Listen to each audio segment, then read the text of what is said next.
தேசிய இளைஞர்களே, தமிழ் சொந்தங்களே, பார்லிமெண்ட்ல பார்த்தீங்கன்னா, நிதிநிலை அறிக்கைக்கான கூட்டம் நடந்துகிட்டு இருக்குது. அந்த நேரத்தில பார்த்தீங்கன்னா, நம்முடைய இளந்தலைவர் ராகுல் காந்தியுடைய கர்ஜிக்கும் குரல்ல வந்து இன்னைக்கு எதிர்க்கட்சிகள் வந்து பலம் பெற்றது மட்டும் இல்லாம, இன்னைக்கு ஆத்மார்த்தமாக நமக்கு ஒரு தலைவன் அமைஞ்சிட்டான் அப்படிங்கிறதுக்காகவும், மக்களுடைய குரலை எதிரொலிக்கக்கூடிய ஒரு நிகழ்வாகவும் அது அமைஞ்சிருக்குது.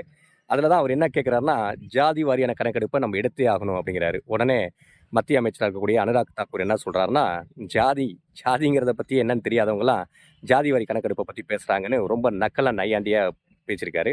அதுக்கு தான் நம்மளுடைய இளந்தலைவர் ராகுல் காந்தி சொல்லியிருக்காருங்க. அதாவது நீங்க என்ன எவ்வளவு வேணாலும் நீங்க அவமானப்படுத்தலாம். அவமானப்படுத்தினாலும் என்னுடைய இலக்கு என்னன்னா, அ அர்ஜுனன் மாரி ஒரு மரத்துல அமர்ந்திருக்கக்கூடிய பறவையோட கண்ணு தான் எனக்கு குறியா இருக்கும். அது மாரி இந்த ஜாதி வாரியான கணக்கெடுப்ப நான் வந்து இந்த சபையில நிகழ்த்தி காட்டியே தீருவேன் அப்டின்ட்டு இருக்காருங்க.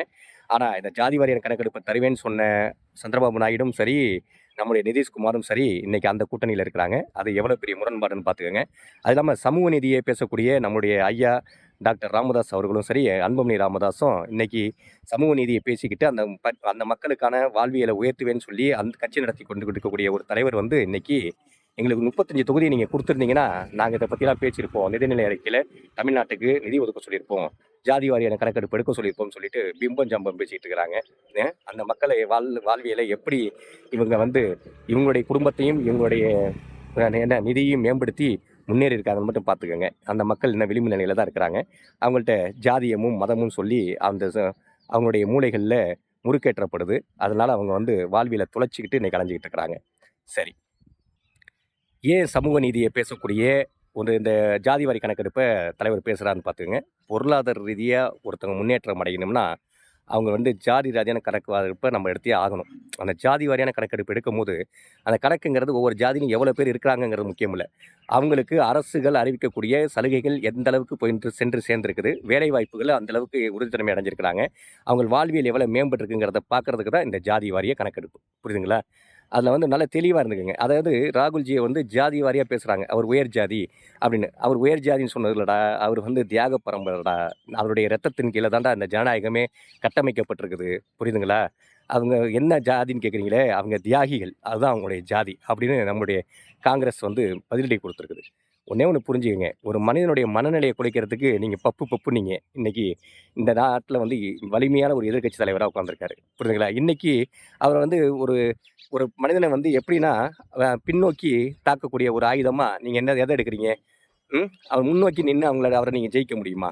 இப்பயும் கூட பார்த்தீங்கன்னா, 500, 1000, 2000 ஓட்டு வித்தியாசத்துல தானே 138 தொகுதி போயிருக்குது. அ அது மட்டும் இல்லாம பார்த்தீங்கன்னா, அந்த இவிஎம் மிஷின் முறைகேடுகளை இன்ன வரையும் கலைந்தெடுக்கிறதுக்கான ஒரு தைரியம், ஆற்றல் உங்கள்ட்ட இல்ல. புரியுதுங்களா? உச்சநீதிமன்றத்த கால பிடிச்சுக்கிட்டே நீங்க வந்து நீட் தேர்வு இது மாரி விஷயங்கள்ல வந்து இந்த மனித குலத்திற்கு, மாணவ செல்வங்களுக்கு நீங்க எதிரியா, பாதகமா இருந்துகிட்டு இருக்கீங்க. நீங்க விதத்துல நீங்க மனிதர்களுக்கு எதிரியா நீங்க இருந்தாலும் சரி, இளந்தலைவர் ராகுல் காந்தியுடைய உங்களுக்கு அதாவது சமூக பார்வையில, சமூக நீதியில நீங்க அவர எந்த இடத்துலயும் வென்றெடுக்க முடியாது. அவர் எந்த விதத்துல சமரசம் செஞ்சுட்டு போக முடியாது. ஏன் இப்பயே அவர் சொல்றாரு. இந்த அரசாங்கம் வந்து A1, A2க்கான அரசாங்கம் அப்படின்னு சொல்றாரு. A1, A2 ஐபிசி செக்ஷன் பிரகாரம் வருது. இன்னைக்கு அல்வா கிண்டக்கூடிய இடத்துல கூட மாமி என்ன பண்ணியிருக்காங்கன்னா, ஓபிசி, எஸ்சி, எஸ்டியை சேர்ந்தவங்க ஒருத்தவங்க கூட அங்க இல்ல. எல்லாம் பார்த்தீங்கன்னா, யாரு உயர் ஜாதியை சேர்ந்தவங்கள்ட்ட தான் வச்சு அல்வா கிண்டி இந்த மக்களுக்கு குடுத்துருக்காங்க. அது இல்லாம தன்னுடைய அரசாங்கம் நிலைக்கணுங்கிறதுக்காக பீகார், அது இல்லாம பார்த்தீங்கன்னா, ஆந்திராவுக்கு தன்னுடைய என்ன சொல்றதுங்க, சிறப்பு அந்தஸ்த தர முடியாதுன்னு ஒரு சூழ்நிலை சொல்லிட்டு, சிறப்பு தொகைகள் எல்லாத்தையும் தூக்கி குடுத்துருக்காங்க. என்ன இந்த மோடி சர்க்கார்.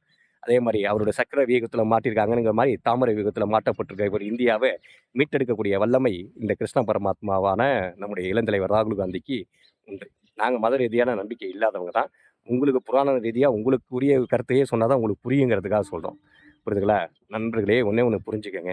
எந்த மனிதனையும் பார்த்தீங்கன்னா, நீங்க குறைத்து மதிப்பிடாதீங்க. அவங்கள வந்து தாழ்த்தி மதிப்பிடாதீங்க. அவங்களுடைய உரிமைகள் கோரி மக்களுக்காக அவங்களுடைய குரல்கள குடுக்கும்போது, அவங்க குரல் வலிய நெரிக்க முயற்சி பண்ணாதீங்க. அதை விட குரல் வந்து வலிமையான ஒரு குரலா மாறும். அதற்கு ஆதரவான குரல்கள் பல இடங்கள்லேருந்து முளைத்தெடுக்கும்.